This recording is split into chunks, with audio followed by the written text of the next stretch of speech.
Hi and welcome back to the organizing tip of the day. Today though, not doing an organizing tip because I feel like garbage. I was at my sister's helping her organize her room on the weekend on Sunday, and so we were getting down to nitty gritty and things that haven't been touched in years, so there was a lot of dust. I was breathing in a lot of dust and I was itchy, watery eyes. I got a horrible migraine. I was sneezing, coughing, and ever since then, it's been 2 days and I still feel like crap. I'm just starting to feel better, but when I blow my nose, I still have dirt coming out. So it must have been like in my nasal, I don't even know. That's too much information today. You're like, ew, too much information. But, so I decided, because I'm feeling like crap because of dust, to do a dusting vlog. So here we go. Dust once a week. That's what you should be doing. I dust more than once a week. I'm a freak like that, but once a week is a for sure. Yeah, I always start with the up high. You want to dust high and go low, and there's this old rule that you vacuum first and then dust. No, no, no, you want to vacuum last. I think that's because the old rule was because those old vacuum cleaners used to kick up a lot of dust, but that's not the case anymore. So because of dust, gravity, it all falls down to the floor. You want to dust first and then vacuum. So I like these high things for the top of picture frames, light fixtures. These are also great for walls. Believe it or not, your walls collect a lot of dust. So if you haven't done it, maybe once every 3 months you want to just give your walls a quick swift down, especially if they're textured at all. They're going to be attracting that dust, which when you walk by and blow is going to go all over your furniture and totally defeat the purpose of you dusting.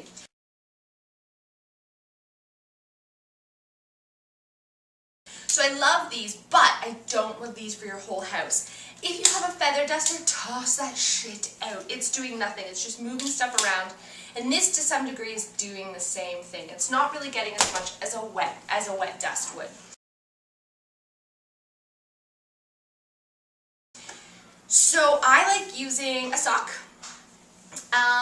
Because whatever, they're old socks that I've lost the match to, and I spray the solution right on and then give everything a dust. The nice thing about the sock is, hello, not that.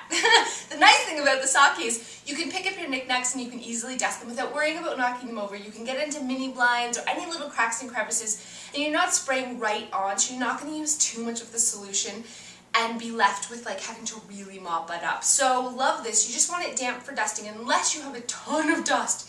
Then you want to get a rag, a soft rag, and a bucket, because this just isn't going to do it. But for once a week dusting, or every day if you're like me, this is a great dusting tool. Top of picture frames, everything. I use everything with a sock, or I use a microfiber rag, or in this case, it's an old receiving baby blanket receiving blanket. They work really, really, really great, especially to leave streak free. A lot of people are like, use newspaper, which is great for windows, but I find for in the house, if I'm doing mirrors or something, a lot of the time you can get newsprint on your hands or on the edges of picture frames and things like that, so it's just not worth it for me. I always use a microfiber rag or a receiving blanket.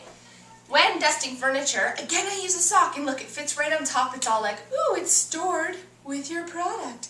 And the great thing about a Pledge, and even a Windex, you can use it over and over again, this little sock, before you need to really wash it, before it gets really dirty.